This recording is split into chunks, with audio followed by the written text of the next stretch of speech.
Who's ready to win? Who's ready to win? Because we are going to announce 3 sets of winners in just a few months. My name is Jeff Gallo. I'm a partner with Brennan Fender CPA. I'm also a co-founder for CEO Leadership Forums, and it is a pleasure to have everybody here on this bright, sunny, and not so hot afternoon, right? We've been suffering through sauna-like weather for 3 months, and I'm so glad that I can walk outside and not sweat. I'm sure you are too. Are you still in Florida? Believe it or not, yes. Yeah, it is Where are you living? So we've been doing these since early 2016, and it is such a pleasure to have a relationship with the co-sponsors that you see on this list, and it's led by South State Bank, who has been an anchor sponsor on this effort since that time. Sean Murphy, I think you're here. There he is. He's from South State Bank. I'm not sure if Scott Bradley's here, but there are a host of others, and you'll see some of them on our platform this afternoon. Anyway, we were formed specifically just to get together and try to put our heads together, some smart people, and put on these events for CEOs and their key people. And we started doing this in 2016 on Valencia College West Campus, and we would do 4 to 8 events a year on campus. Does anybody know why we went to campus? I know it's a real pain to get there, but we did it because we wanted to go to school. We wanted that feeling of being in school, and ultimately to connect to students. And we got this cool idea to connect the students and give them scholarships along the way. So there are some Valencia College students here today, and we'll be meeting a few of them in just a moment. But we are committed to connecting our second stage business owner, clients, friends, to Valencia College students, and with the ultimate objective, hopefully, that we can be a human resource source for Orlando's and Central Florida's business community. I'd like you to put this down in your calendars. We're going to have a really nice event on November 2nd. It's lessons learned, okay? And preparing your business for a prosperous new year. So we're going to have a host of really smart people, tax experts, legal folks. We'll have a CEO or two, like we always do. But it's very interesting, and at the end of the year, before the holidays kick in, this will be a fun event. Okay, the reason why I'm standing here is because, first of all, I'd like to bring up here my Valencia College faculty that are in attendance. So I got Sonia, Marie, Jared, I don't know where you guys are, okay? Michelle. So, these are some of my friends from Valencia who have been with us from the very beginning, and over this period of time, we've raised almost $100,000 of support funds for students, and it's been thank you, and it's been allocated to good performers. And so most recently, my friend Nasser Dave will be here, and I guess Dr. Hidayat Nasser, has come on up, arrived. buddy. On So Nasser's my older brother from another mother. Okay, but he has been with me, and he's one of the most creative guys that I know, and he really knows how to get things done in a big educational institution. But he brought this idea to me. And I guess he spoke with Michelle and Sherry, and all of a sudden we're like, okay, let's have this little competition, but let's wrap the competition around one of our events. So on May 4th, we had this wonderful event. Sean Murphy brought in one of his friends who is incredible. It's a PhD, who specializes in neuropsychology, and it was one of the finest events actually one of the finest experiences that I've experienced. But there were a number of students in the audience, and their job was to put together a presentation. And we had a little competition. And on May 31st and on July 21st, I got to witness all of these. And so we have of the 4 teams, we have 3 winners.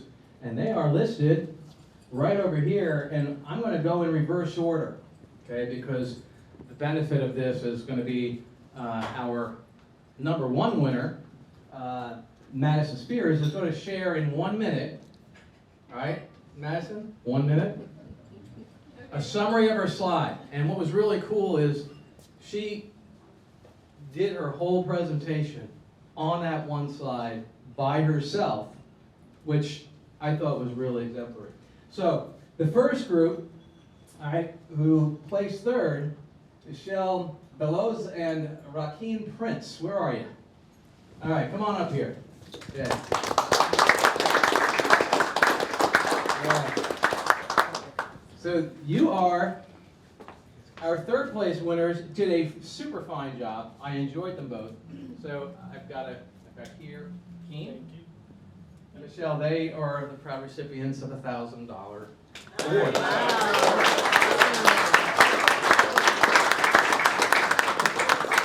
The second group, Ramon and Giannis. Where are you? Come on up. Now I got to experience this on Zoom. And what's really cool is that these guys are closer in age to me than all the others. Okay? So I could see eye to eye with these guys, and I was quite candidly so impressed because you have engineers here who had a ton of stuff going on at the same time. And then they put together what I thought was a first-rate presentation. So you are the proud recipients of a $1,200 award. Thank you. Okay. Thank you. All right, pleasure. All right, guys. Thank you, man. Where's Madison? Right here. Come on up, Madison. Do you want me to grab my poster or no? I don't know. Do you have it on the slide here? I don't think so. It's on the back. It's not? We'll grab it. All right, so go grab it. Okay. Madison, we've got it for you. We've got it for you.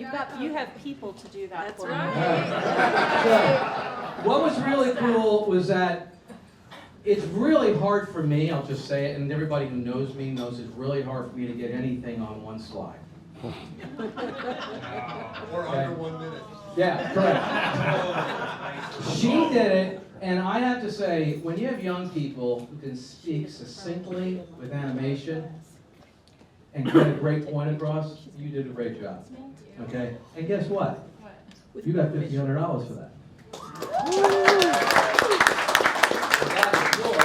So quickly, you can just go ahead and just share a little bit. I don't want to talk too loud. Can you hear me like this? Yes? Okay. So basically, my presentation was called Managing Emotions, and I picked purple because it's the colors of strength, wisdom, and peace. So the first point is how to manage your emotions as a leader, and it basically is, as a leader, you are the pillar of your business. So the main takeaway that I had from this was manipulating the gap between the emotions you feel and the actions you take in the workplace. So here's the feelings, or the action that happens to you, the gap, and then what you do about it. And that's what makes you a great leader, is if you can learn to manipulate the gap in between. And then helping your followers manage your emotions, the best way to lead is by example. I have other great points on there about carving out time for your team, but the thing is, like, example is the best way to go. And also, train yourself and your team how to treat problems as challenges instead of threats. Challenges that make you better, not threats that drag you down. And lastly, why is this such a big deal? Managing emotions is an integral part of being a leader, but mental health has not been focused on until just recently. So I feel like right now this is such a big topic with everything going on in the world. If we can all learn to manage our emotions, not ignore our emotions, not suppress our emotions, if we can learn to manipulate the gap in between the emotions we feel and the actions that we take, I think we can all be better leaders.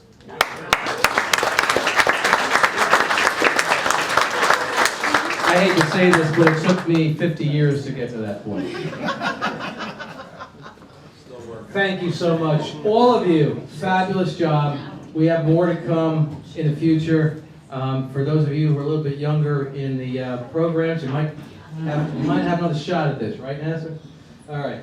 So next, I'm not sure what I did with this stud. Did I put this? Oh, here it is. So I want to invite actually, this is a disclaimer. All I'm going to say is each of the speakers have their own opinion, and we take no responsibility for it. Okay. I'd like all of you to just take a moment and take a snapshot of this little thing here, because from it, you will get directed to a site which will give you an estimate value of your company and a wonderful report on the value drivers of your business and how you score in relation to 100,000 other business owners. Okay, this is a little giveaway that we're giving you, but it is a way for you to, and it'll all come through me, and we will contact you and just give you this report. No solicitation. This is just an educational thing. This is part of what we do. But you'll also have a chance to take a snapshot of that again at the end. So at this point, I'd like to introduce my very good friend, Doug Foreman. He's going to kind of MC it from here, okay? And Doug from Fringe Benefit Plans. All right. Thank you, Jeff. And they put a mic on here. Does that come in through here, or I have to do both? Okay, great. Perfect.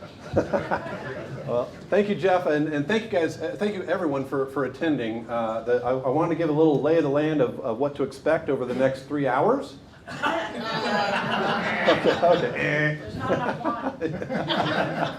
Well, one of the items is the bar is still open. So if anybody does want to step out and get a refresher at any time, please feel free to do so. The food also is available. The restrooms are on the 3rd floor, so if anybody needs to step out to refresh themselves in that regard, you will have to take the elevator down to the 3rd floor. So that's just kind of a little bit of the housekeeping that we have going on. The plan is that we are going to hear from 3 individuals. They're going to go through some slides. I'll introduce each one of them as we go, and then at the end, we'll have all 3 sit here for an opportunity for us to ask questions of them in each of their expertise, as well as hear more about how they have, in their experiences, have been able to recruit, retain, and reward their employees and share those experiences with you.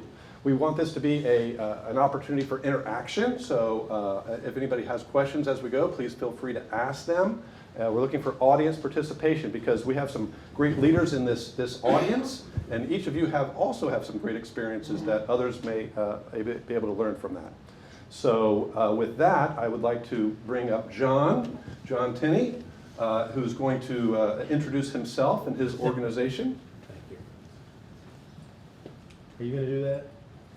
Or do I do that? What would you prefer? I don't know. What button I'm going to give you control. Is it I'm a little this? nervous. Hold on. Okay, as long as I know what button it is. That's fine. I am the warm-up act for the good speakers. As long as you're aware of that. I'm used to this. I actually auditioned as an MC at Bonkers, if you remember that comedy club. So if I slipped into jokes, somebody just come up and remind me that this is not a comedy club. That was 20 years ago. And so the jokes are probably that old too. I am the founder and co-founder, I should say. My lovely wife is videotaping me right now. Thank you. They have cameras here, honey. We're going to get the video. We founded Employernomics a few years ago. I didn't push that button yet. Okay, we were tasked with coming up with what is the secret sauce to keep people at jobs, and our assignment was to find out why do they leave. And we came up with an idea that we would do a survey of collecting data on why good people leave. We were going to ask business owners if we could interview the good people and say, tell us why you left.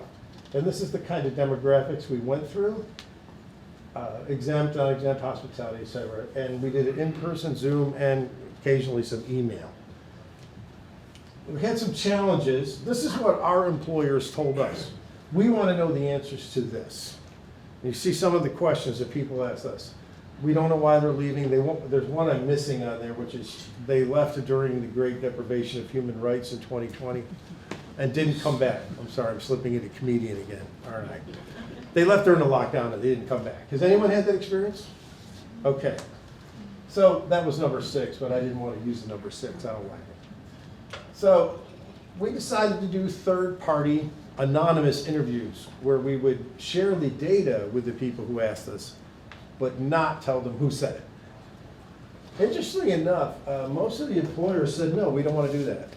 We don't want you talking to our ex-employees. And they gave various reasons, liability, we already know, or we just don't want to know. And the one at the bottom here is the one I love the best, is they're gone, they're dead to me, I don't want to talk to them anymore. And we got that from more than one person. So as a result, we came up with a rather small sample, so my talk's going to be pretty short. Okay? We were wondering why they left. Now, the real problem with this is if you've done any surveys before, you have to ask the right questions to get the right answers. My dad, who was a Supreme Court judge, told me it always took 3 questions at least to get to the truth. And he wasn't wrong here. You ask somebody why they leave. The money wasn't good, the benefits were good. Okay, suppose we fix that. What do you need to come back? Oh, well, and then they start telling you, well, that person would need to be gone. Or, you know, the owner's son would have to go take a job somewhere else because he's going to get the CEO position. The 2 most common answers we got were no upward mobility due to nepotism and conflict with a supervisor or other employee. I was expecting to hear money or benefits, things like that. I was kind of disappointed we didn't, but a lot of you are nodding your heads, so you think we should have expected that? Yeah, well, you're right, we got it. Other answers, you know, a career change. Somebody did that. They moved. Someone in the family moved. They were in a place, I talked to one young lady who was in Nashville, came down here. They offered her job back, but they just couldn't pay her enough to go back to Nashville and leave her family here. Okay, so the question which got them the most was, what would you have to change for you to return? Now, I'm going to talk about some of the aspects of keeping people, but I'm just going to gloss over them because the superstar speaker's coming up after me, Sandy, and he's been doing HR longer than I've been, well, not alive, but long, okay? So he's going to answer how how we could hire better and how to keep them. We were just tasked with finding out why they left. Okay, so what we can do. How many people saw Willy Wonka and the Chocolate Factory? The original. Okay, you recognize Veruca Salt there? She was a bad egg. Was it her fault? That's what we wanted to find out. What errors did the employers make? And we would ask some of these. And again, Sandy's going to get into this, but I just wanted to show the picture because I love the picture. So in our function as HR consultants, which I didn't even tell that we did, HR consultants, and specifically we specialize in outsourcing. We help people outsource the HR functions of things like payroll, benefits, insurance, HR compliance, and the big one is risk management. Our motto is we help people reduce the cost and risk of having employees. Anybody here have employees? Nobody? Oh, come on, raise your hands. It's okay, you're allowed to raise your hands. Are they perfect? No one ever says yes. Okay, is it like adopting children? It can be worse, right? Your children don't usually sue you. Usually. So we act as third-party intermediaries, and a lot of times when there was a conflict between an employee and employer, we would go in and we would take the blame. We would say, oh, we didn't communicate it to you right, and we're trying to protect our employers by doing this. But there were some things they could do. Sometimes they'd ask for things that were just not realistic. Well, they need to pay me more money than I earn. That only works at the post office, okay? So we have to explain to them, how it works. You're a company that's trying to make money, things like that. This is pretty much what we do. And to handle how to keep employees and how to hire the right employees in the first place, I want to bring up my successor and the person who is really the expert on this. And I know Doug said we could ask questions at any time, but there's going to be a question and answer period at the end.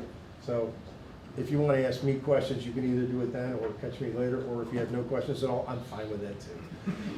But Sandy Say has been a really good influence on us. He's been a mentor. His company has been a tremendous asset as an HR specialist. He's helped us write all kinds of forms and manuals, and I want to bring him up here because his slides are going to cover the things that I left out. And thank you for what was supposed to be only 5 minutes, and I'm sorry it took about 10.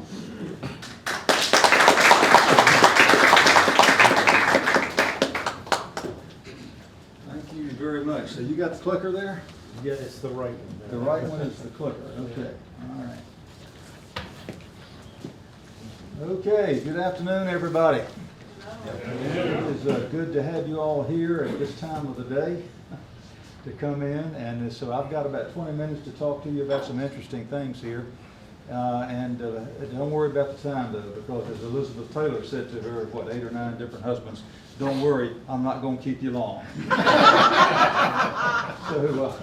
So we'll talk, and I'll get you out of here on time and under budget. And so I'm Sandy, and our company is Slave Management Consultants. We've been in Orlando since 1966. We have over 200 clients throughout the country.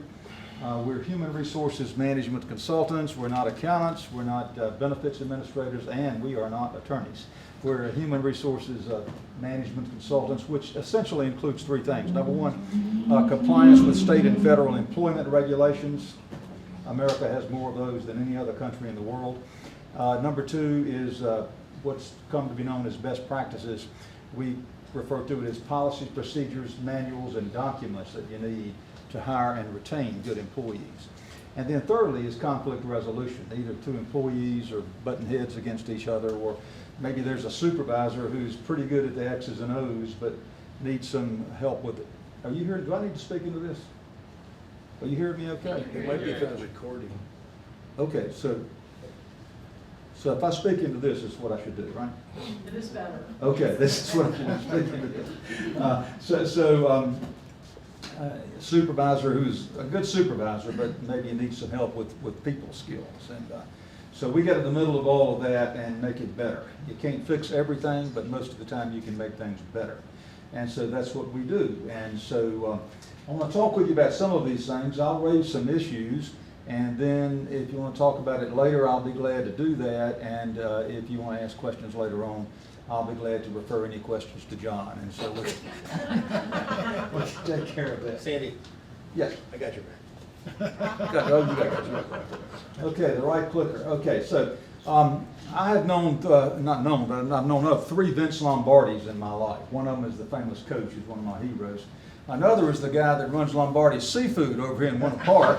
His name is Vince Lombardi. He's been a client of ours. And then the other one is Vince Lombardi, Coach Lombardi's son, who's also named Vince. And I had the opportunity to be on a program with him at one point and got to know him. And a wonderful guy, lives out in close to Seattle. And what he said that day has resonated with me, and that is this. And I'm not going to tell you anything that you don't already know, but maybe I'll say it a little bit differently, and maybe it'll be a little bit easier to remember. One of the things that I want to say is there's no guaranteed formula that'll help you hire and retain good employees. There's no E = MC squared out there. What we do have, however, is tried and true management principles which over a period of time tend to work. And those are some of the things that I want to talk with you about today. The podium's in the way. Yeah, get around. I got to get around the podium?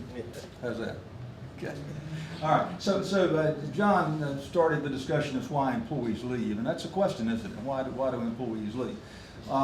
Sometimes they leave for a better job with higher pay, and if that happens, it's kind of hard to argue with that. If somebody comes in and says, I'm getting a 25% increase in pay to go to work with this new employer, that's pretty tough to argue with.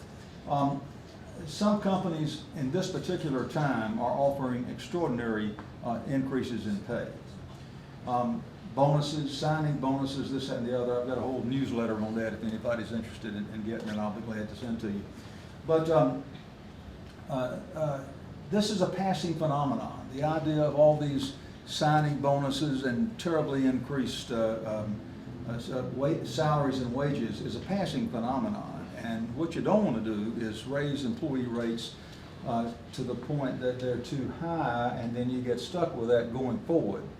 So there are ways to handle that. 30% of employees who left the workforce during COVID have not returned. 30%. And I've got a newsletter on that. If you'd like to have it, I'll send it to you. And we also have to consider the fact that young people, what are young people? You know the definition of young, don't you? 20 years younger than you. Yeah. Yeah. That's still pretty old if I use 20 years. Me too. But a lot of, you know, for the past 10 or 15 or maybe even 20 years, the younger generation has been more interested in time off and family time and vacations and things, rather than as maybe my parents and maybe even my generation would be more interested in working hard and making a living and this sort of thing. So you have to factor all those things into consideration as well. Now, I want to talk with you about Abraham Maslow. How many of you have heard about Abraham Maslow? Man, one of my favorite guys, Abraham Maslow. Abraham Maslow came up with this idea, and what I want to say to you now, this is going to explain why a whole lot of those 30% of the people didn't come back to work. Abraham Maslow came up with this idea that human beings, those of us in here, have 5 levels of needs, and he identified them right there. You can see physical needs, safety, social esteem, and self-actualization. Those are just labels for concepts that he came up with. And the interesting thing is he said it's a hierarchy because you got to satisfy the lower needs before you begin to work on the higher needs. Now the lower needs are things like a job, physical needs, water, food, shelter, that sort of thing. Safety is security, employment, that's getting a job. Social is friendship, having people to hang with. Those are the 3 what Maslow called basic needs. And interestingly, you got to satisfy those 3 before you get to the 4th and 5th ones, which is self-worth and respect and recognition. And any of you all watch this TV series called Suits?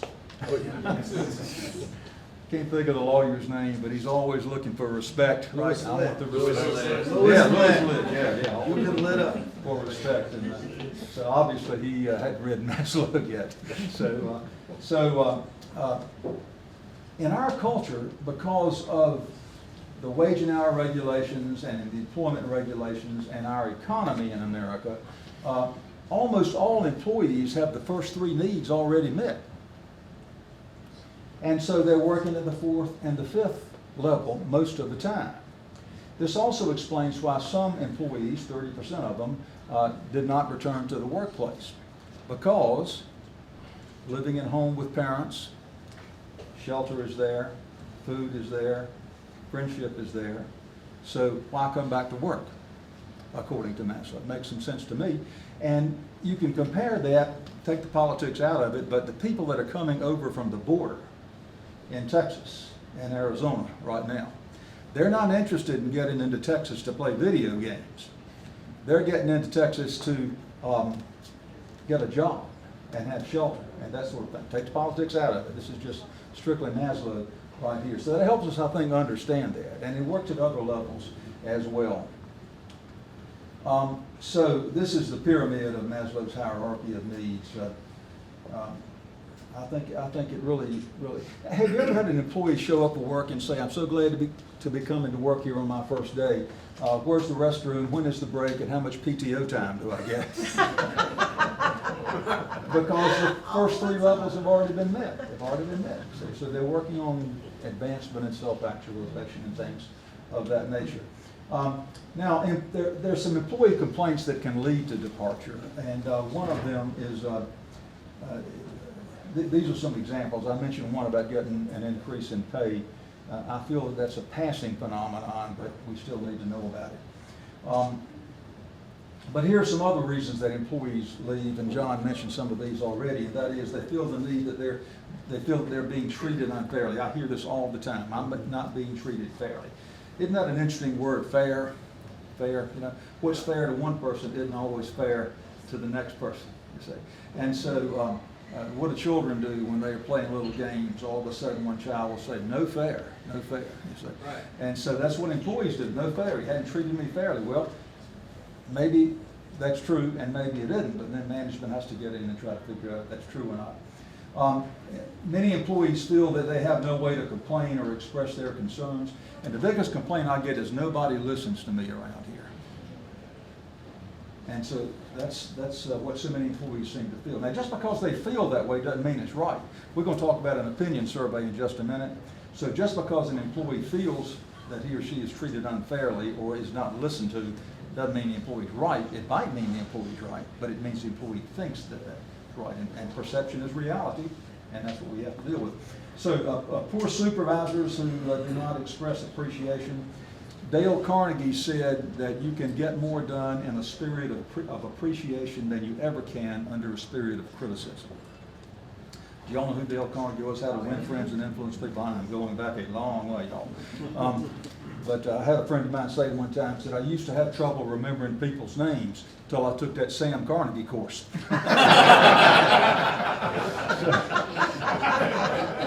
So appreciation, expressing appreciation is so important. Just thanks so much for what you're doing. I cannot say that strongly enough. Or it could be some entirely different reason for leaving that is endemic to a certain company or that sort of thing. So those are some ideas. Now, what are some things that we can do? And I'm going to run through this very, very quickly, and so I stay under my time limit. Make sure your compensation and benefits are competitive. Now, here's the key term, it's competitive. When I teach compensation to groups like this, I say, how many of you all have been paid enough money and you don't want any more money? Raise your hand. I've never had a hand raised that I can remember at that point. And so, because you can never pay people enough money. So what can you do? You got to pay them competitive money. Competitive is the key. You got to make sure your benefits. Now, any company can, shall I say, buy off an employee by offering more money. You cannot get away from that. But what you can do is make sure that your pay rates are competitive. And you can do that by gathering comparable compensation information, and there are a number of reputable sources to get that done. I recall back when I first started doing management consulting, we would get in the car and we'd go around and visit different companies and ask for certain benchmark data about compensation. Well, we don't have to do that anymore because compensation data is available to us, good compensation data. An example that I use is the Economic Research Institute, ERI. And that data is geographically up to date, it is chronologically up to date, and it is industry specific as well. So I really would recommend the Economic Research Institute to you. Remember also that pay is not a motivator. We talked about Maslow a minute ago, but there's another guy whose name is Fred Hertzberg, and he said he came up with a very interesting theory called satisfiers versus motivators. And he said there's some things in the workplace that you got to have because they satisfy an employee need, but they don't motivate to superior performance, and pay is one of those things. You cannot pay an employee 15 to 20% more and expect 15 to 20% more performance. So it's not really a motivator, except in one case, and that is incentive compensation. Now, if you can go to an incentive compensation plan in almost any capacity, you can increase performance by about 30%. So that's a good idea. Otherwise, just giving somebody more money is not going to motivate that person to superior performance. The second thing that I want to mention is you got to get the right people on the bus, which is your organization. But beyond that, you got to get the right people in the right seats on the bus. The book Good to Great, which I would recommend to all of you, and many of you have read, I'm sure, talks about this quite a bit. One of the ways that you get good people on the bus is through a personality temperament assessment. The one we use is the DISC profile. I talked about this the last time we got together. D is type A, I is the people, S is sort of steadiness, C is perfectionistic. If you're looking for a supervisor or a manager, you want somebody with a good dose of type A. If you're looking for customer care or patient care or sales, where's Michelle? Michelle was in here. Sales, we talked about this before the meeting. Then you're looking for somebody with a good dose of I, because people do business with people that they like. And so these high I's, people generate a ton of goodwill. And so those would be there. The steadiness, people in the DISC profile would be the high S. That's usually small department managers work really good in that. And then perfectionistic would be the IT people, the finance people, the accountants, and things of that nature. See? So you don't want to take a high I people person and put them in your accounting department. Why not? They'll disrupt everything. They'll talk all the time, that's right. So in your accounting department, you want people that love Excel spreadsheets and don't want to be interrupted while they're working on them. So that's one way to get the right people on the bus and in the right seats on the bus. An example is this. I talked to a client of mine the other day. She said, I have a pretty good supervisor here, but he's not a leader, and I want to make him a leader. How do we do it? And I said, well, let's do the DISC profile to find out what we got to work with. And so we did the DISC profile, and here's what it revealed. The DISC profile revealed that the employee, the supervisor, preferred working alone and was uncomfortable working around other people. Stayed in his office all day long. In fact, his supervisor said, who put the glue in your seat that you can't get out of it and go and meet with your employees? And it did not like to engage in discipline or otherwise engage in conflict, and more interested in details than in people. And so while this person would be a good employee at a certain level, if he changed his seat on the bus, this person is never going to be an effective leader. So that's an example of how the DISC profile can help us do that. Now, the last thing that I'll mention is an employee opinion survey, which is a measure of how your people feel and what they think about working at your organization. I'll tell you that if you don't ask them, you won't know. And the best way to do it is through an employee opinion survey periodically. Employees want to talk. I mean, employees love opinion surveys. I'm doing one right now with the medical office up in Manhattan, and people want to talk. They want to tell management how they feel and what they think. And I can count on one hand the employees in my 50-some year career who have been skeptical about this sort of thing. One hand, less than one hand probably. An opinion survey is enjoyable for employees, and they like to do it because they feel like they have a vested interest in the company. Dale Carnegie, again, says the greatest compliment you can ever pay to someone is to ask for his or her opinion. And so the third thing is that the survey must be completely confidential. Nobody signs his or her name. No one is identified in any way. So it's a confidential employee opinion survey. Our survey has a 55 question. This is an example of what a survey looks like. 55 questions. Do you know what you're expected to do in your job, as an example? The answer would be yes or no. Do you feel that your supervisor treats you fairly? See, there's that word again. Yes or no. Some people say, well, why don't you have 4 answers? Greatly yes, greatly no, you know. It gets spread out too much. The information gets spread out. You can't really find out what you really want to know. So it's best to have a forced choice between yes or no. We also have 4 open comments where people, we used to say could write them in when we did this with a paper survey, but now since it's online, they can type it in. But they have a chance to express opinions that they have on their mind with an open comment.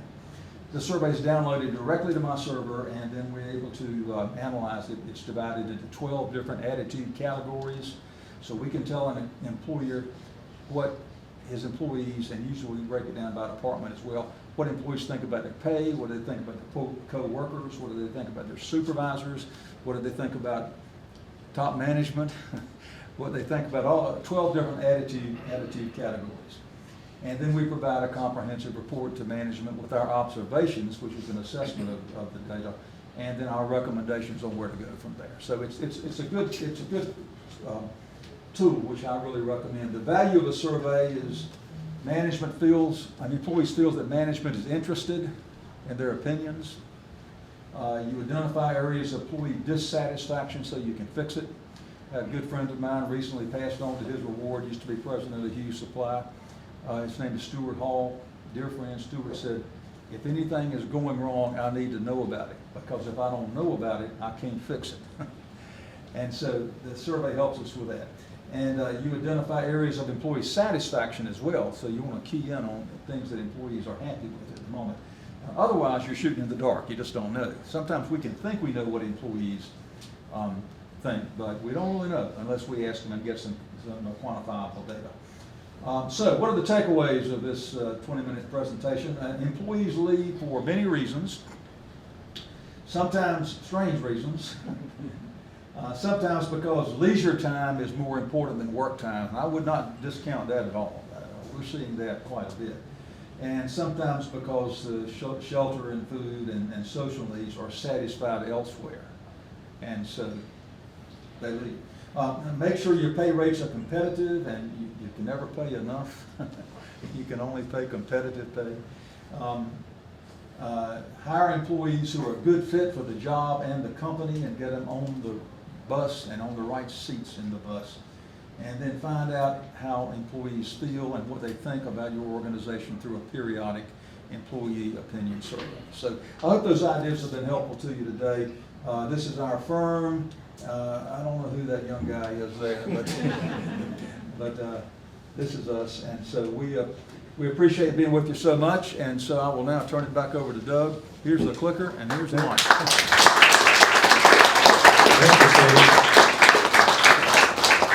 That was outstanding information, and I've been working with Sandy for only about 20 years. So, but he's been a great friend for our firm, and we have him on retainer actually for our clients to reach out to him as part of his service. So that's something he just a plug for you. He is available to work on a retainer basis for your organization as a resource. So thank you again, Sandy. So next we have Alan Frenfrock is going to be joining us.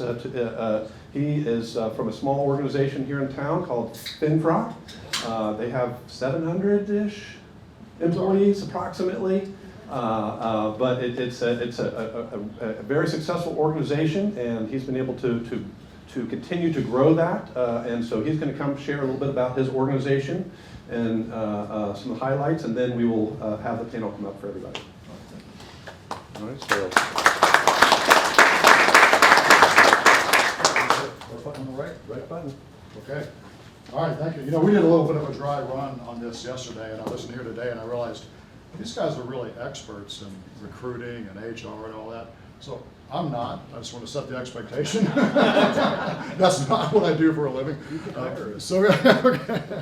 But I have to say, we have done some things in the past that we've learned from, and things we did wrong and things we did right. So we thought, well, maybe it'd be a good contrast to see, what is a company that's, what have we done out there that's worked for us. So I thought we would just start with, let me just explain a little bit about who are we and what do we do, what is our company about, and I'll turn it back over to Doug, and we'll do a little back and forth dialogue, I think. So who are we? Finfrock, of course, is our name. We've been around since 1945. My grandfather started the company at that time, right after World War II. So I'm a third generation CEO. This is our headquarters. If anybody is familiar with the Apopka area, that's Maitland, the Maitland Boulevard extension there. After you cross 441, it turns into a toll road. If you look off to the right, going out to the west, to the north, that's where our facility is. So we've been there for quite a while. And what we do there is we make precast concrete. And I'm going to elaborate on that because we do a lot more than that now, but that's what our history has been, is making precast concrete. So basically, we make these pieces of concrete in forms, put them on trucks, take them out to the job site, and build buildings with them, essentially. So that's where it's done, right there. That's about 100 acres you're looking at right there. So that's what we do. We have another site down in South Florida now. It's in a little town called Belle Glade. You might never ever heard of, but it's on the south side of Lake Okeechobee down there. And that's our second site, been there a couple of years, and really helping us push further into the South Florida market. But what do we really do? So really about 30 years ago, we kind of completely changed our business model. We were a precast concrete manufacturer, basically a subcontractor, and about 30 years ago, we said, let's vertically integrate. So we became design builders. So what that means is we're architects, we're engineers, we're design build contractors. We still do the precast concrete as well. We do a lot of software development because, believe it or not, even though construction feels like this old world technology, there's a lot of technology to make the buildings that we need to do today. So we do a lot of software development. We do a little bit of real estate development as well. So basically, I would say we're strategically vertically integrated in the real estate construction market. And just a quick overview, this is the way that we see the traditional construction market working. Especially, you got an owner, he hires an architect, and the architect puts out a set of plans, and then the contractors bid on it, and you take the low bid. So we think this is kind of a broken model, or not the best way to do it, so we have our own model, our own way of doing it. So our way is this way. You have an owner, and they hire us, and then we just do it. It's a lot simpler. So it's simple to say, but hard to do. It's like kind of a paradigm shift for the construction world. And we've been doing that for about 30 years, and we love it, and we will never go back to the other way. So that's what we do basically for a living. My clippers. There we go. Oh yes, it's little pictures here. So just some pictures of kind of the stuff we do. We do a lot of parking. That's how we got started back in the. Well, let's say started, but we were doing a lot of parking back in the 80s, and in the design builder, we moved in to the design build parking market, so we did lots and lots of parking garages. And I think my thing's skipped ahead here. There we go. So we've done about 300 parking garages, mostly here in the state of Florida, a few of them out of state with a slightly different business model, but mostly here in the state of Florida. So you might recognize some of these. These are around the Orlando area, some of these are anyway. Then we got, really about 7 years ago, it's a little bit longer than that, but really a big time way, and about 7 years ago, we started doing lots of other types of buildings, hotels, apartment buildings, that kind of thing. So there's see a bunch of them there. You might recognize some of these. There's one right downtown called Lake House that I was talking with somebody here about earlier. Student housing buildings, hotels, that kind of thing. So that's basically what we do. Okay, and a little bit more about just how we do it. We spend a lot of time in our company on strategy and philosophy of who we are as a company and what kind of employees we want. You know, I think it was Peter Drucker that said that culture eats strategy for lunch, you know? And I didn't really believe that, I think, 20 or 30 years ago, but I do now. I totally believe that. Like, if you can have the greatest strategy in the world, but if you don't have the right culture and the right people on board, you can forget about executing on that strategy. You've got to have the right people. So we spend a lot of time on building the culture that we want. And to do that, we spend lots of times with the executive committee coming up with what's our purpose, what's our vision, what's our mission, what are our principles that we live by, what kind of employees do we want working for us. And the way I see it is once you get the right people on board, it becomes easier to recruit because now you've already created an environment and a culture that you want, and these are the kind of people that you want to come work with. So we spend a lot of time on that. We figure it seems like in a way it's like a waste of time, but it's not. It's paid off for us big time to spend a huge amount of time, an enormous amount of time on building the culture that we want in our company. So let's see. Oh yeah, okay. I do want to just point out one thing. We did, like I mentioned, the philosophy. We have like a mission, a purpose, and a vision. So I do want to point out our purpose because I think that's kind of relevant for employees. We see the purpose as maybe a little bit inwardly focused in a way, but we want our employees to experience the challenge, pride, and reward of design, manufacture, construct. So design, manufacture, construct is that's what we call our process about how we build our buildings. So that's the kind of employees we want. We want people that want a challenge. Okay, so we're setting that expectations. I'm not looking for people that just want to sit back and collect a check. I want people that want to be challenged.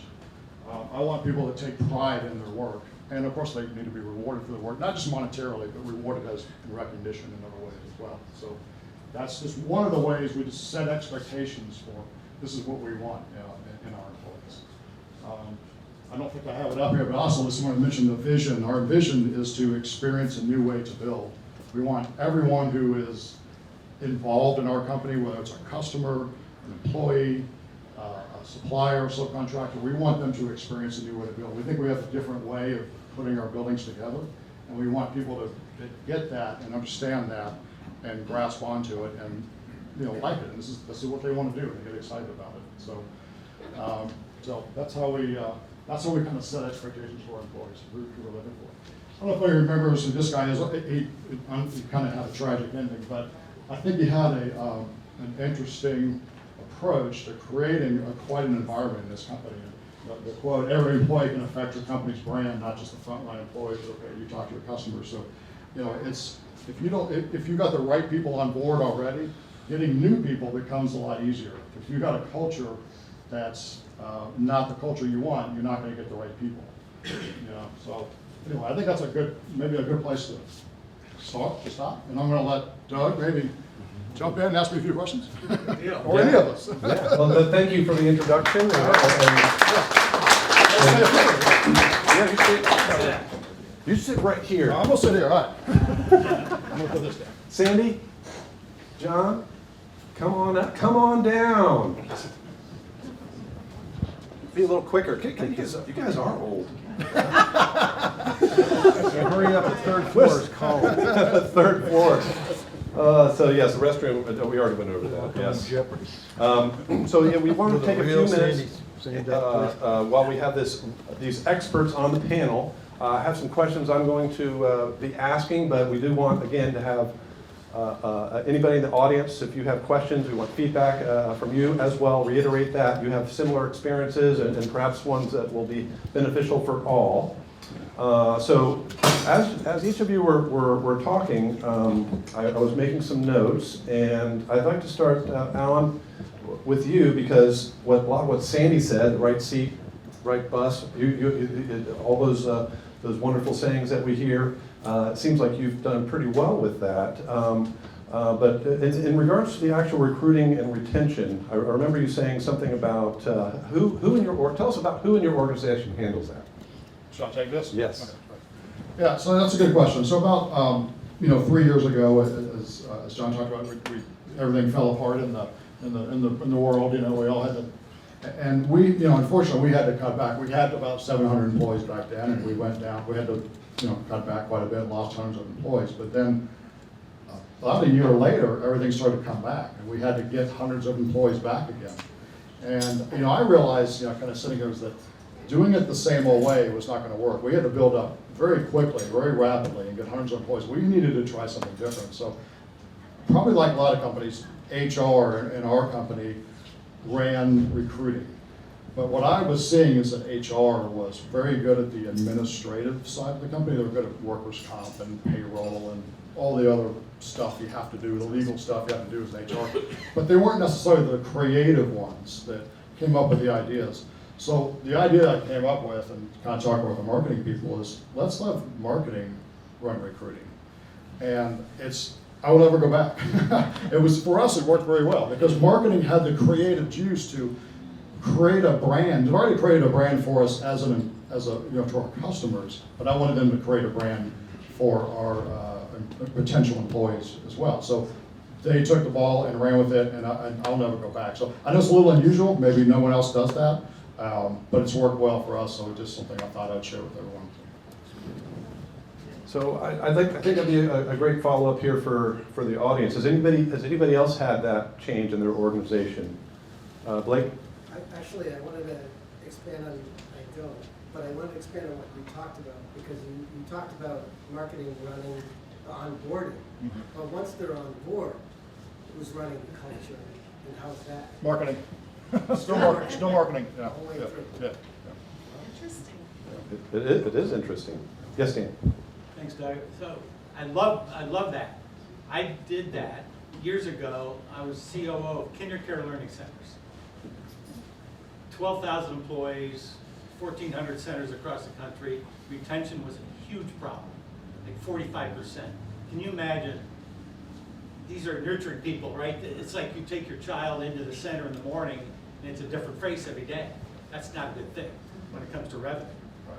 So we rethought the whole thing, and we took this very holistic approach from the employee life cycle, from cradle to grave. What are the things we got to be great at?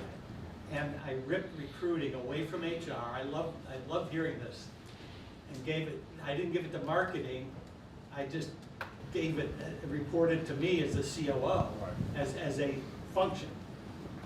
And it made all the difference in the world. I love HR. I've run HR in my past. And they do great things, but it's more administrative. Right. So, and the creativity that came from that, and as a case study, we took turnover from probably 30% to 12% in 2 years across the country. And it was largely because we addressed everything from the job description to how we hire to the training, and the two things that drove the difference. And everything Sandy said was right on. The two things for us that made the difference was right fit, right person in the right seat, so many companies, the job evolves around the person, and so they're the right hire today, and a year from now, they're not. You gotta address that. So it's the right person in the right job, skill match. And the second thing was the match, and Sandy talked about that. The supervisor, who I work for. So those two things, if we could fix those two things, everything else fell in place. So, thank you. Anyone else have Doug. similar experience? Or? Could I address something he just said there? Sure. So I like what you brought up there, that there's HR administration and then there's HR, because HR is a huge field. Okay, like this picture back here, right? By the way, this is, Alan and I noticed, this is from 1884. That's Sandy's house right there. And that's Sandy standing in front. It's where we moved in after the Civil War. Now, it's important, and I'm sure Sandy agrees with me, there's HR, which is a huge field, and then there's all those, if you ever see SHRM, the Society for Human Resource Management, they come out with that 8 pieces of pie, and the administration is just one of those pieces. But, so Sandy was addressing some of the key parts of retaining and keeping, motivating. I love the Maslow's thing, by the way, that's very good. But there is also the administration side. One thing I didn't mention in mine is we had some people complain because they didn't get paid. Now, that's a problem. Have you ever had that problem, that people miss the payroll? I know that there were times at 4 o'clock on Friday night, I would get a frantic call from one of our contractors saying, hey, the payroll company screwed up our payroll.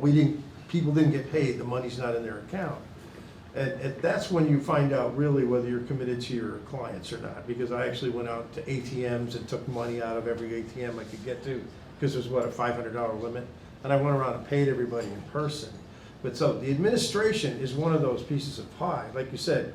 But once you get that done, then you got to go to those other pieces, and that's where you need someone like Sandy's company that can come in and do what you said there, write the handbooks, write the job descriptions. You didn't mention offer letters any.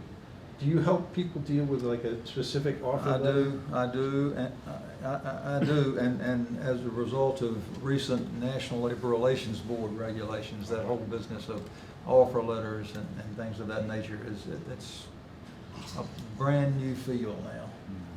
So I mean that's a different subject, but that's a big issue at this point.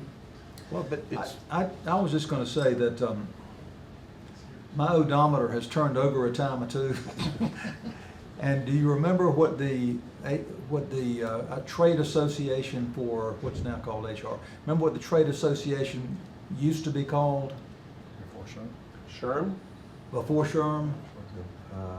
Don't know. It was ASPA, the American Society for Personnel Administration. That's right. And then sometime in the late 80s, early 90s, somebody said, well, we're moving into different fields now, so it's going to be for Society for Human Resources Management. Now, I would also say that one day, maybe we can have a discussion about how HR has changed in the last 20 years, not all for the better. I think that when HR is known as the enforcement arm of the company, that's one of the worst things that has ever happened to HR. And this business of I'm going to report you to HR completely eliminates HR's ability to mediate between the employees and management and resolve issues. So that's not. so we become the keepers of the bat. Right. Yeah, sometimes HR is like going to the principal's office. Uh-oh, I gotta go see HR. So back to, I thought just really interesting how moving that over to marketing, which might help bring back this 30% that we heard may not come back into the workplace. So Sandy, I was hoping you could expand a little bit more on that 30% and maybe any ideas of how to get them through marketing or other Do you want resources. I thought you were going to try to answer that question. No, he said you have to answer. Well, Good, give it to me, I'll do it. yeah, I mean, I've got a newsletter on that, which I'll be glad to send to you, but, you know, there are no easy answers to it, but the fact is that 30% of the people hadn't come back, and some of it has to do with the fact that some of the Maslow issues. I mean, if you're living at home and you got shelter and food and an Xbox, then a lot of people don't want to go back to work. Another reason is because in their infinite wisdom, a lot of states during the recent pandemic increased unemployment compensation to levels never seen before. So employees in places like New York and California and other places could live on unemployment for a long time, whereas perhaps in the past they hadn't done that. But in the process, they got used to living on less money. So why not go fishing and live on less money than go to work and make more money? And the other reason I think is that, and here again, this is another subject for another time, but it's the question of character. Most people, I think, of good character would rather work and make less money than otherwise. So I think that, and Coach Corso says, character is manifested in behavior and revealed under pressure. This is what the disclaimer was for? Yeah, I think so, yeah. Yeah, so I think that what the pressure that the pandemic put on a lot of employees has revealed an aspect of character that says, I don't want to work anymore. I want to try to get by on the least that I possibly can. This is my opinion. I hope you're not talking to my kids. Get them out of the house. All right, so, I'm sorry? Yes, yes. So, Kelly. you know, Sandy, you mentioned that 30% being those reasons, but we also heard a lot about people that were probably within 5 years or a few more of retirement, using that as an opportunity to drop out of the workforce. What kind of impact are, especially you, Alan, are you seeing on your employee situation going forward, knowing that we've got this aging population and a lot of people are just not coming back because of that? Yeah, I mean, from my point of view, the people that want to stay home and collect that check, that's not the employees I was chasing after anyway. I mean, I hate to be blunt about it, but that's not who I was looking for. And I still believe there's a lot of young people coming out of college and coming out of high school that want to work. I believe it's still, the work ethic has not completely gone away. I think it's a little bit, in my opinion, a little bit overblown on that. So there are people out there that want to work. You just gotta, in my mind, you just gotta set the expectation for it. This is the kind of company we are. We're not looking for the people that are collecting a paycheck. We want people that want that challenge and want to work. So. You don't sacrifice your warm bodies. Yeah, right. The 30% who didn't return to work, did they not return to work at all, or did they change their way of doing things? So maybe they became a dog walker or a pet sitter, or they did. So anybody, I don't care. Well, the statistics I've seen is that 30%, and there's a number like 9 million or something, that just includes the men. The statistics I've seen, that it's a dropout out of the workplace, and they haven't really changed other things. You can't rule out, of course, what you said. But I think that in principle, 30% is gone. I have a question. Yes, sir. My question is, I run a construction company. What I've seen is a lot of young people don't want to go to work. I think a lot of that's through laziness. But like when I was growing up, working 50, 60 hours is normal. We talk to a lot of 30 years old working 32 hours is too much. Right. So if you go to my workforce, my average management team is from 50 to 60. My average carpenters are from 30 to 40. How do we attract the younger generations? Because my carpenters are not going to be able to move the same in 10 years. How do we get the young people in? How did you guys take that approach to retain the younger people? Because they don't want to go to work. They want to spend all the time on social media. So how do you guys do that? Yeah, I mean, there's no easy answers on that. I mean, there is some drop off in work ethic. I agree. But from my point of view, it's you keep trying until you find that one that meets your culture, and they're still out there. It's not like everyone in this generation is lazy. Some of them do want to work, and you just got to find them. They're just hard to find. So I think Steve's got a question. Yeah, I have a related question, and based on insider knowledge, Alan, share as much as you're willing, but they've developed a very powerful internal training and development tool, PDP. Right. Can you speak to that? Because Yeah. smaller companies. I think you might have stole his question. No, No, that's all right. That's perfect. I want the audience to hear. No, that's great. So, yeah, I'll give you just a little bit of history on that. So like I said, I'm third generation. My father in the 50s and 60s, when he was in high school and college and all that, it was a really small company, so he worked everywhere in the company. He was troweling concrete and moving pieces of equipment. And then in the 80s, when I was in high school and college, same thing, all through summers. I did every job in the company that we had. And we kind of realized this is the right way to train people to really understand the company. The people that have moved up the highest in our company are the people that did that. And so we kind of formalized it. After I went through it, we kind of said, let's formalize this process, and we now call it PDP, or Professional Development Program. So I'll use engineers as an example, but we've expanded it beyond engineers. But when I was an engineer, and the other engineers that came out of college soon after me, we didn't hire them and say, okay, you're going to be an engineer, here's your, at that time, calculator, and get to work. It was, okay, you're going to go trowel concrete, and then you're going to do quality control, then you're going to go up in the field, and maybe 2 years later, when you're done with all that, then we'll figure out what your real job is. And it may not be engineering, it may be estimating or sales or some other thing, manufacturing, something like that. So those people that have truly been through that program, which is a lot of our organization, those are the ones that rose to the top. And that's answering your question a little bit earlier about how do we bring those people up. Well, we start bringing that same idea down to others as well. Telling them this is how you advance. These are the skills you need. This is what you need to do. If you get these skills, you move to this level. If you get these skills, you move to this level. So it's we spent a lot of time finding the people that had the work ethic and maybe didn't have the skills. I'd rather have that than the other way around. The people that have skills and no work ethic, don't need them. I want the people that want a work ethic, and we'll figure out how to train them and get them going. So. Yes, Dan. So what Alan just shared goes back to what Sandy talked about, a hierarchy of needs.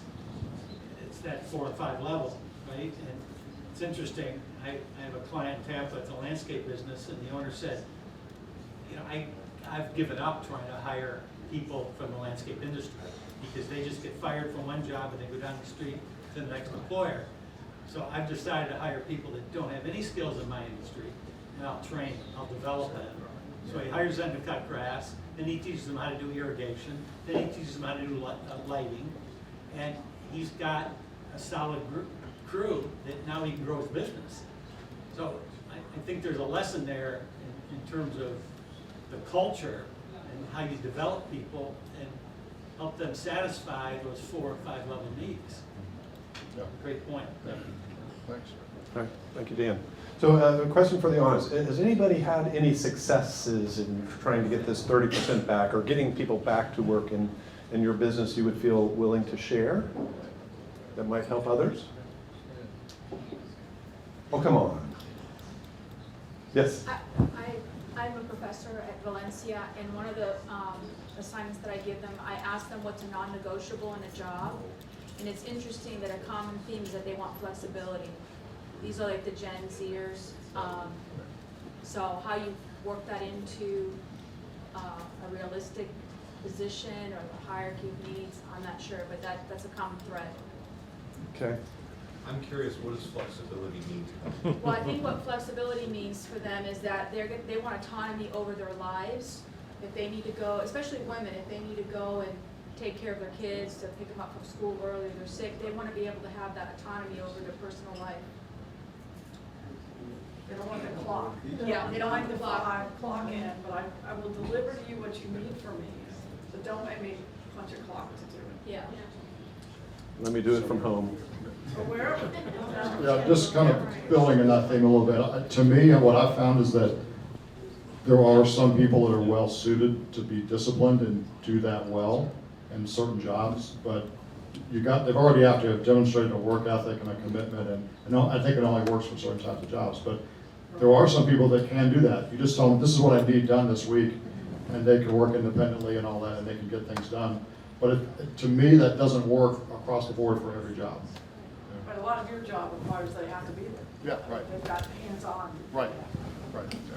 So the 30% not coming back, I've got a large client, Kathleen and I take care of an oil company that's based in Texas, and he's got, I don't know, 3,000 employees. They're on ships, they go out and do those geophysical things. Now during the lockdown, we actually did pretty good working from home.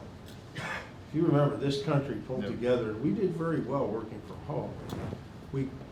Productivity actually went up. We were talking about this yesterday, Alan. But here's what's happened. Now that the world is open again, distraction has set in. And my client Tom told me he's tried to bring people back because during the lockdown, they had nothing to do but work at home. You couldn't go anywhere. Right? So, but now they can go somewhere, and he'll call people up and say, "Where are you?" "Oh, well, I'm not where I should be." Yeah, is that the Six Flags theme song I hear in the background? So the whole hybrid workplace thing is something we've been dealing with a lot, and I think people say they want flexibility. They got used to having control over their own time, and so now we're going to have to deal with that in the next few years. There's going to have to be a compromise made. I don't agree that people don't want to work anymore. Because I remember being a kid, my memory's not that good, but I do remember being 16 and 17. I didn't want to work then either. I'm creatively lazy, and my whole generation was, so I'm not going to say this new generation is lazy. They're not. They're just the same as we were. So I don't believe in that. However, I do believe that's important. We're going to have to figure out a way to be flexible, yet still get the job done. So there's going to be some compromises or some creative thinking. Yeah. You know? Yeah, no, I agree with that. There's, it's not the same, you know, it's, I think people are people, are always the same, but times have changed, and things are easier today in some ways. People will have other options, as you pointed out. So yeah, we're gonna have to be a little bit flexible on that, but at the same time, at the end of the day, the job has to be done, and you gotta have a work ethic. We're at 5, yeah. I actually have a question. So I'm a young adult, I don't know anything, and We're all adults. so, but what I've learned about Maslow's needs, that third one is shelter, food, etc. And you know, as I want to get my own place, this and that, I think that the housing is a bit unaffordable for people my age. I haven't heard you guys talk about where we are right now in our economic states, and I think that discourages young adults to achieve their American dreams. You guys talked about people that are lazy, and I mean, I don't want to say anything, but I work 2 jobs, 7 days a week, full-time student. I do the best that I can, but it is a bit discouraging as I'm trying to find my way, and I see these jobs, it's $50K a year, and 3 years ago, that would have worked for me. But now it's like, now I'm going for my master's because I'm going to fight through it. It doesn't matter what's happening, but I know that can be discouraging for people my age. So You're the kind of guy we're looking for. I think you're going to be fine. Leave your resume here, please, to us. Yeah, we got a job for you. Knocking that fin frock out. Well, you know what, that is a very real problem. It's across the public square for the last 2 years. You raise a vital issue. I don't know the answer. I graduated in 1982 in the highest inflation, highest interest rates ever. My first house was 12.5% mortgage. I mean, and I didn't know what to do because I was living hand to mouth then. And so, but this is even worse than that. It's order of magnitude worse. And that's where I'm like, I don't know what the answer is, other than what I'm seeing occur is there are some employers internationally that set up their housing for their employees. Okay, you know, that's internationally outside other countries. Here, it's a different situation. I have a good friend of mine who actually spoke right here in this room, Dale Brill, last year, and he is with Habitat for Humanity, but he's also trying to figure out this very issue of how do the up-and-coming generation afford housing. I mean, what can possibly, what do they do? And it's actually, this is not a business owner issue. This is a society systemic issue. Yeah. Okay, that has to be figured out. Yeah. You know, Jeff, it is, and I'll give a shameless plug for a client of mine that happens to be in attendance that is building workforce housing for families making between 50 and 80 grand.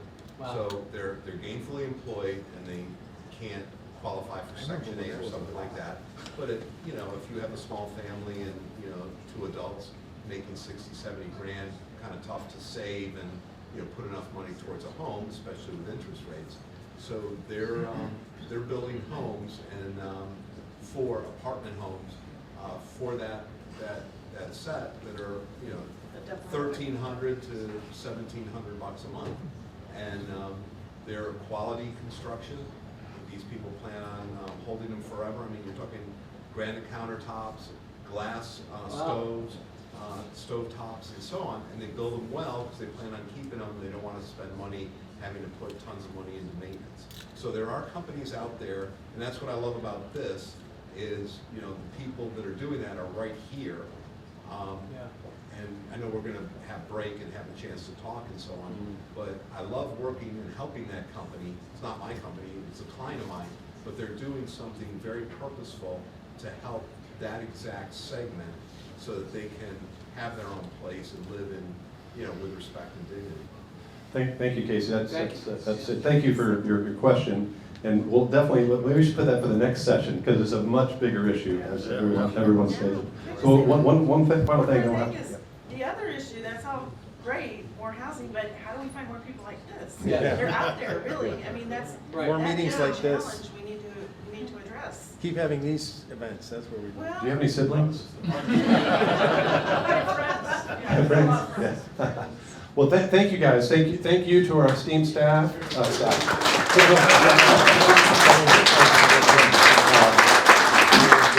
Congratulations to the Valencia students and what you guys are doing. And so just to wrap up, we have this room for another hour. The bar is still open, John, so there's plenty. Okay. Food is still available. We hope that you will stick around and visit amongst each other, as well as opportunities to visit with John, Sandy, and Alan. So thank you all again.